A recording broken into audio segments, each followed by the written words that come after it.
welcome back to episode 26 of our expansion franchise series with the Nashville Stars. In this episode, we're going to be getting through the offseason and just going over kind of what we want to do going into the next season. We've had a few rough years the past few seasons, and we just haven't been a playoff team, but we got pretty close this year, only being about 6 games out of the wild card race. Coming into the end of the season, if a few games would have gone our way, we would have had a really good chance of making at least the wild card round and possibly sneaking out a couple wins and advancing.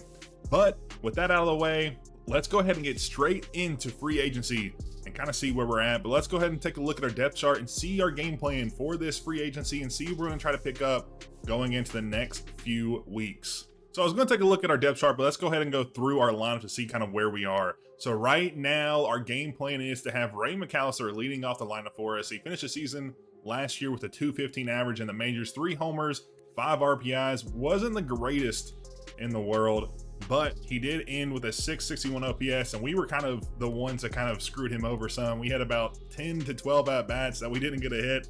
And I think it was just because we weren't the greatest for him. We took a couple days off of playing, and it definitely showed. So if we would have just got those out of the way, he could have been up to closer to a .250 average. He's progressing really, really well. He's developed really well across the board. That speed is going up some. Some is probably underselling it. He's gone up 10, so that's really, really good. So he'll be a little bit faster. He's also a little bit more weight, 205 now. He's going to be very, very impressive. Victor Robles will move down to the 2 slot. Luke Raley will be here on against righties, but against lefties, we'll have Josh Smith in that DH role. Josh Naylor will be here in the 4 hole. Hopefully it'll pick him up from last season. Almost a 30 home run season, so not too bad, but his average did fall off from the year before where he had a .276. And the slugging was down as well, even though he almost hit 30 homers. Josh Smith coming in to the 5 hole against righties. And then Johnny Dell will start the season out in left field for us. Hopefully he'll be able to put up something on the field. It'll be his first experience in the majors. He's lost some weight as well. He's lost 11 pounds, thinned out a little bit in the first couple weeks of the offseason. His speed has gone up from that, durability as well, and he's really progressing well against lefties, getting up to almost 80 contact in that clutch is at 82. He may work his way up higher into the lineup, but that is to be seen. But right now he'll be in the 6 hole. Colt Keith is going to be at the 7. Joey Bart right now is going to be our 8 hole hitter. We only have 1 catcher on the roster. We did send Caro down to the AAA. He just didn't work out last year, and that's probably one of the positions we'll pick up in this free agency season. And then David Hamilton will round out the lineup. And then looking up here at the lefties, you can see the differences on screen. We'll flip back and forth a couple times, but I think right now we have a decent team that is going to be able to be put on the field. We have 2 spots where we want to pick up. We may move some faces around the league and maybe get some trades on the board and bring in some new prospects with a couple of our guys who are probably going to fill over in free agency. And then moving to pitching, I think it's solid. We have 386 pitchers. Cabrera had a little bit of a disappointing season, a 5.35 ERA, which is a little bloated, even for him by his standards. 108 strikeouts though, and 102 innings of pitched. He did get hurt last year, so that could affect him a little bit. But Dean Kremer, our best free agency signing to date, a 2.6 ERA, a 1.2 WHIP, was impressive all season last year. River Ryan will make his return to the starting rotation. He was down last year with an injury that silenced him for like 6 months, but he'll be back in 2029. And then Joey Cantillo, who will be returning to the lineup. He had a rough end of the year. He had a very exceptional first half, but he slowed down towards the end of the year during his production, but was still able to have around a 4.4 ERA, which isn't great. You want to hit around 4.25, which is league average, or below that. A 3.75 is great, and even below that's even better. So hopefully he can get back to those numbers where I think he was sitting last year. Yeah, he was sitting below 4 last year. So if he can get to that, around that, or maybe even a little lower as he keeps developing, that'll be very, very good for us. And then moving over to the bullpen, Micah Bell is going to be back here in the long relief role. Johnny Brito will make his return to the MLB team as he will be our long reliever. Aaron Ashby, Xavier Curry will also make his very first appearance as a Nashville Star in the bullpen. And then Hunter Harvey, who we signed out of free agency last year, had a pretty decent season, a 1.31 WHIP, which is around average, a 4 ERA, which, you know, for relievers is not the biggest deal, but he had almost a 1-to-1 ratio of strikeouts to innings pitched, so that's very good. And then Gregory Soto, a very, very exceptional year, a 1 WHIP, more strikeouts and innings pitched, very good. Gregory Santos, our righty setup man, a 1 WHIP as well, 70 strikeouts, a little bit less than 1-1 ratio. And then Pete Fairbanks, our only all-star from last season, A little bit of a bloated whip. We would love to see a 1-2-ish, better than the years prior, but I would love to see him get back down to those 2023 numbers if he can, or even if he gets to 2022, we would be an exceptional team. But I'm not going to go over the bridge. But if he can get down to like closer to a 1 whip, I'll be very happy. He did have some outings where he got hit a lot, but he was able to settle down and still get the save. But if he can get rid of those, hits or walks or stuff, I'll be very, very excited. So that will bring us to here. You can see here's our grades. Relief pitching, we're second in the league, but again, this is off season, so there's some fluctuation in rankings. Starting pitching, we're 8th. First base and third base, we're top 10, and I think that's very, very good. Our outfield's a little bit to be desired. Bottom half of the league in most of the positions, and then catcher, another sore spot where we're trying to figure out what we're going to do down the line. But I think we have the 2 guys that we're going to pick up this free agency that may fix these things. And on the board, Francisco Alvarez will be the first player we try to get. The 27-year-old already has 6 years of service. He's B potential 83, so at the top of that threshold we have for ourselves, and he looks to be very good. Catchers are never going to be, very, very exceptional hitters, so a 232 average isn't the worst thing in the world. That 717 OPS is about, looking at the free agent catchers, is about right around where you're going to see. It's a little lower, but he's also, a little lower of a player, but 700 to 750 is pretty standard for an MLB catcher, just because they have to spend so much time working with pitchers. They're not able to spend a ton of time in the batter's box, in the batting cage, working on it. But I think he's going to be very good. He's still young, so he still has a ton of years to, still develop that B potential. He may get up into the high 80s. So I think it's a very good pickup if we can get him. And then Willie Castro. Shortstop has been a sore spot for us for the last few seasons. David Hamilton just didn't work out for us. So I think we're going to end up trading him and try to get a few prospects to kind of rebuild some of our farm system as some of the younger guys come up through the ranks. But he's been very good, and I think the big benefit of him is that he can play anywhere in the infield except for first and catcher, and he can play everywhere in the outfield. So he's going to be able to switch around a lot. A very good versatility guy. He had 270 average last season, a 760 OPS, which is about the same as the best season that David Hamilton has. I think Hamilton had around a 720 his first year with the team, but hasn't been back to those standards since. So if this is a similar thing we'll get next year with Castro, it'll be a vast improvement on this past season. He's not going to be, a middle of the lineup guy. He's going to be in the back half of it, but he'll be a switch hitter, so he'll be very good on both sides. He has a bad ball hitter, so he's going to be able to expand that strike zone as well. And his fielding's very, very good. That arm at 89, the fielding at 77, very exceptional. A little bit above average than you would see at some people that we've looked around the list. But these 2 guys are the guys we're going to try to add this year. We're not going to try to add anybody else. I think saving a little bit of cash this year is good for us, especially if we're going to try to sign both of our young outfielders to a long-term deal down the line.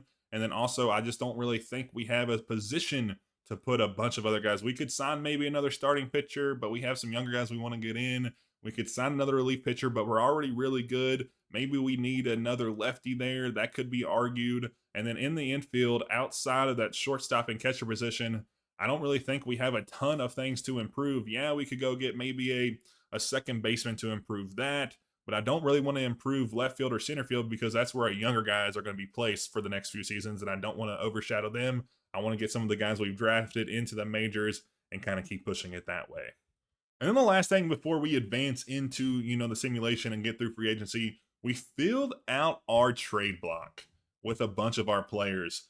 You can see here we have a ton of guys on this list: Eggy Rosario, David Hamilton, Noble Meyer, a bunch of familiar faces. I just think it's time to kind of offload some of these guys. They've been around the team for a long time, and they're just not really in our future plans. Smith, who has had decent years here and there, he had a 256 average last year in his first full year in Nashville, 750 OPS. I just feel like we need a bigger bat at third base. He's decent, but he's never going to be a 30 home run plus guy. I want to see if we can get a guy that can maybe drive in 100 RBIs a season.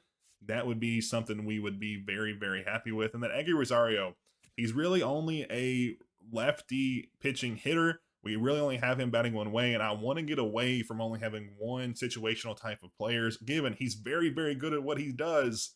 But I'm trying to get players that can go both ways. Maybe around the 80s, high 70s area. I would sacrifice a little bit just to get better players like that. He can possibly bring in some decent returns as well. He's still got 3 years on his contract. He's only 29. He still can progress a little bit, maybe into the low 80s. I think some team will be interested in him and may give us some top prospects, or maybe not top prospects, but maybe like, a top 3 prospects in their organization, and then, another top 20 guy just to keep filling out it. And then David Hamilton's on his last year of his contract coming in. He's only $4 million per year. He's 31 years old, and I don't think he's going to request a ton going into next season. His numbers have fallen off, not drastically, but big enough to where we are trying to backfill him and move on from him. So hopefully we can bring in, maybe one prospect that will, help us with some depth in other areas. And then actually one more thing, we were able to change our ballpark this year and revise it a little bit. We brought in that right field wall that was 370 all the way into 340. We also pretty much went straight across there to 353 and kind of right center field, maybe not all the way to right center field. And then our left field wall we pushed out. We took away some of the bleachers there and pushed it out that it's going to be a 318. So it's not the shortest wall in the world now. It's a little bit further. It's deeper than Yankees ballpark and Red Sox, but Red Sox has a green monster. Yankees is, I think, at 314 and has about an 8-foot wall. Our wall is 8 foot on that side, 6 foot on the right hand side. But I think this will work better for us. We have a ton of lefty bats that should be able to poke out a little bit more homers in that right field slot. I think it'll be able to, spur some more offense that we've kind of been missing these last few seasons. And the first major signing of the year is going to go to the Boston Red Sox, a 90 overall, a little bit older veteran. Tyler Glasnow will be heading from LA to Boston for a 1-year, $32 million deal, a rental. He'll be back in free agency next year if he can keep these numbers around the same. Not a bad season from the big righty. And as I mentioned earlier, we've been looking for a trade for a big third baseman, and I think we found it. Coby Mayo, a 27-year-old in his second year of arbitration, will be requesting a big payout at some point in the next few seasons. He's had a decent year last year, 260 average, a 442 slugging, which was good for almost an 800 OPS, his second in a row, or almost second in a row, season with an 800 OPS. He has a very good bat-to-ball skills, has some decent power as well. His clutch is a little bit to be desired, so he may not be a big cleanup guy or 3-hole hitter, but I think he could be a solid future spot of the organization, somebody we may sign, for $15, $30, $20 to $25 million, somewhere in that range. That's a big range, I know, but you get what I'm saying. His fielding's a little bit to be desired, but I think we can sacrifice a little bit of fielding for a big third baseman. We're going to be moving Josh Smith over as well, plus Carlos Doe, who is a very, very good back-to-ball skill left fielder. He's got decent vision at the plate. Clutch is all right. Fielding is a little bit to be desired, but in left field, it's not the biggest deal. You can move him to right field, and he'd be very good. And has some decent speed as well, so he could be a future leadoff guy for an organization. And then we're also going to be moving Luke Raley. He was exceptional last year, coming off a year where he hit almost 300 and had an 850 or so OPS, and I think he is the biggest acquisition for them. He is 34 years old, but he works well in our system, and they need an improvement at first base. Gavin Sheets, who's already aging, is just not very good. He is progressing a little bit, but he hasn't played in the majors in 4 seasons, so they're going to need a major league first baseman, and I think that's Luke Raley. I think he's a good player coming off last year. He's only $5.3 million for the next few seasons, so I think it's going to be a decent long-term deal for them. It may work out, it may not, but I mean, also Coby Mayo could drive his numbers back down to, his Baltimore levels where he wasn't batting the best in the world, under 800 OPS, which, 800 for a top-level player is probably around where you want to sit. In the 700s is, average, below average. So we want him to stay above that into the higher 700s, maybe low 800s. So I think we're going to make this deal. I think it makes a ton of sense for us. It gives the Diamondbacks, it gives the Tigers a top prospect in our organization, and plus a really, really good first baseman who had an exceptional year last year, and then also a very good third baseman who possibly had a down year last season. And after bringing Coby Mayo in, we're going to go straight to the contract offer screen and try to offer him a deal. What looks best to us is going to be an 8-year deal. This is basically going to be a free agent signing kind of in a way. We are bringing him in. He's not on a deal right now. We're going to sign him to a longer-term deal. 8 years for a 27-year-old who has shown that he can be a productive bat. Does seem like not a bad deal for the next few seasons, but I think we're going to increase the deal to 11 years and drive that average per season down just a little bit, just because we want to try to stay as cheap as possible. And for a player who can hopefully get into the 280s average range as he's going to continue to develop, he's 84 overall. If he can develop that contact a little bit, clutch is really where we're going to try to focus on with him. His average His contact's good, his power's good, his fielding could be a little better, but it's not the end of the world. The clutch is definitely something you would want to see improve, especially for somebody that could be a middle of the order bat. And if he can drive that OPS to 850, I think, the 11-year deal for just over 15 million is a very nice deal and is going to fit in perfectly with the team for the rest of his tenure in the MLB. And this is one of those things where you would like to see kind of having a backloading and front loading of the offer, because you would really offer him, probably 20 something million for the next 4 or 5 years, and then, lower it through his last few years of his contract. But MLB The Show 25 doesn't allow you to do that. Hopefully we'll see it next year, but, that'd be something pretty cool they could add. And then we'll offer both arbitration for Johnny DeLuca and Stone Garrett. These guys may not play a long-term deal, but I think, Stone Garrett being a situational bat off the bench is going to be very vital.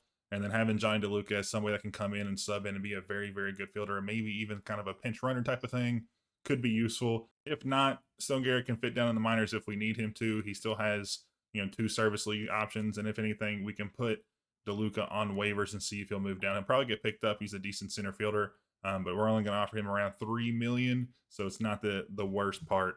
It's not the worst thing in the world to offer him that, smaller contract in one of his last years of ARB. And then the 2 guys are one of our 2 top prospects, Johnny Dell and Ray McAllister. We could go in and offer them a big extension that, sees them here with the team for the next few years. But since they're in their contract renewable years, I think we're going to stay with just renewing their contract, especially Johnny Dell. He hasn't had, really any days of service time. I think he has about 2 days of service time. So we're going to leave him on renewable for at least this season, possibly next. And then on that last year of renewable, we may try to go and offer him a bigger contract. Similar thing here with Ray McAllister as well. And then another big pitching signing, Logan Webb, will go to the Pirates for 4 years, $31-ish million per season. The 32-year-old had a decent year last year, 3.13 ERA, 1.25 whip, a little bit lower quality start count than he had in previous seasons. Was a 3.33 WAR player, so it didn't really affect that. Anyway, 132 strikeouts and 184 innings of work. He's been pretty much a 200 inning guy for the last half decade or so. It was a little bit lower last season, but he will be heading from the West Coast to the East Coast, and the Pirates add another big arm to their already decent starting rotation of players like Paul Skeens, Jared Jones, Dave Driver, who was a first-round draft pick in 2025, and then we traded Ryan Nelson over there, or we traded him last season, or did we let him go on waivers? One of the two, and they haven't brought him up to the majors. He's progressed really well, actually, coming off a really poor season in 2027. He's all the way up to 82 overall, so maybe that's somebody we could have kept. But they have a very strong starting rotation. And this is one of the things that I feel like MLB The Show needs to work on over the next few seasons. Francisco Alvarez is 27 years old. He's only 6 years into his career, his first free agency, and he's only requesting a 3-year deal. I feel like somebody of his stature being, a top 83 overall as a catcher, being very, very good, very young, he would request a ton more, years at least, maybe not more per year, but definitely would request, at least a 6, 7, 8, 9-year deal. But that's just something you don't see in free agency very often. And then Ketel Marte, one of the better free agents of free agency, is going to be heading to Boston. A 93 overall second baseman, is regressing a lot. He's, 12 years into his MLB service time. That's kind of where you see regression in this game, around that 10-plus year mark, 35 years old. He had a very good year last year in terms of average, had a nice slugging as well, one of his higher ones in his career the last few seasons. Then an 862 OPS, which has been his highest since his 2025 season in Arizona. So the Boston Red Sox will get another big bat that almost had 100 RBIs last season. And coming down to a contract decision, Francisco Alvarez will agree to the 5-year, $12 million deal, and we will bring him into Nashville. I'm very, very excited about this addition. We haven't had a really good catcher behind the plate in some time. I think actually probably ever of this franchise. So he will be a massive addition in behind the plate.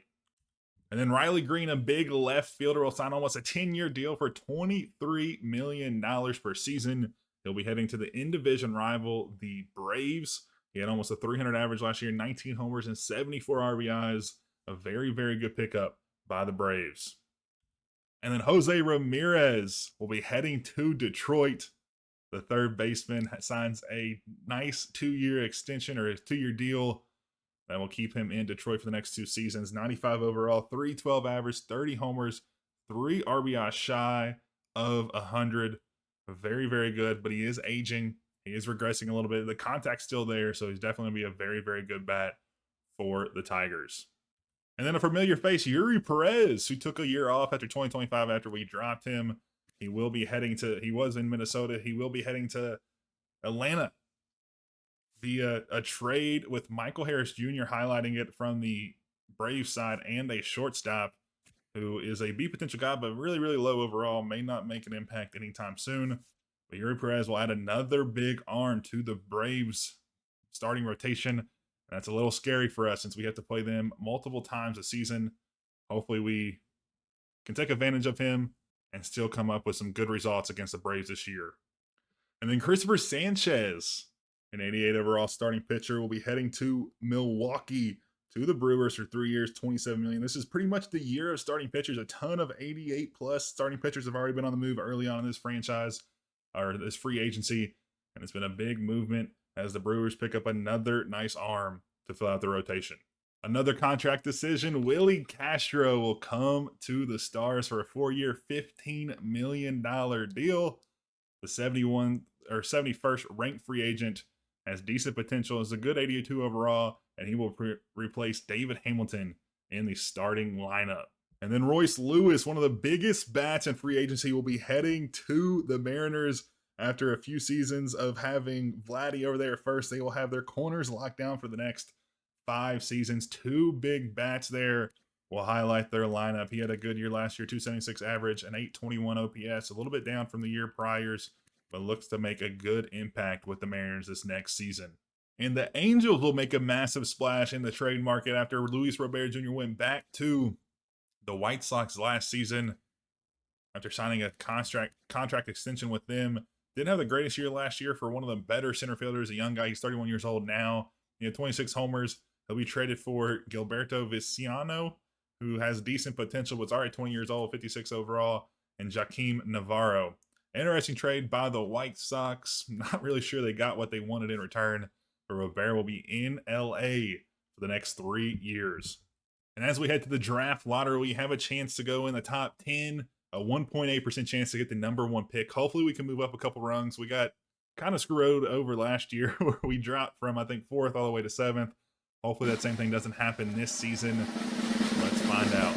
And we will stay in the same spot, but the Twins move up 4 spots. The Yankees move up 7, and they will get the 2nd overall pick. Back-to-back seasons where the top 3 best odds to get the number 1 all picks fall pretty significantly. The White Sox down to the 6th pick. Phillies to 7th, who had a terrible season. The Nationals and in-division rivals will be 1 spot ahead of us, which is good for us because we don't want them getting any better players. But the Yankees make the biggest move I've seen in this franchise. 7 spots up, and they'll have a good spot to add to their, pretty aging lineup now. They'll add another young guy to that lineup. And as we get into the Rule 5 draft, we'll have Ryan Nelson highlighting the whole draft. 82 overall. And we are having a tough time saying no here. We don't necessarily need him per se. We have some decent players here. River Ryan, not too bad, but he is 30. Hasn't really shown a ton. With around a 5 ERA last season. It was only 53 innings of work. But the 2 years prior, did really, really nice work. Sub 4 ERAs there. Sub 1.3 whips as well. Joey Cantillo, not a great year last season, coming off of a pretty decent 2027. And I think Ryan Nelson, we have to get him. We pretty much gave him away 2 seasons or last season, and he didn't play with the Pirates for whatever reason.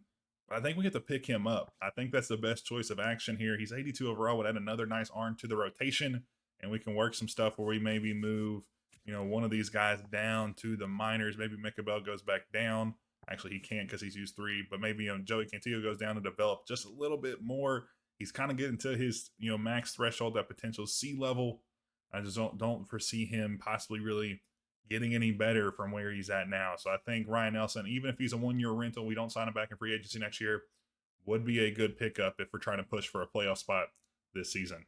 And then as we near closer to the end of the offseason, the Yankees are going to sign almost a $400 million deal for Gunnar Henderson, a 96 overall, 27-year-old.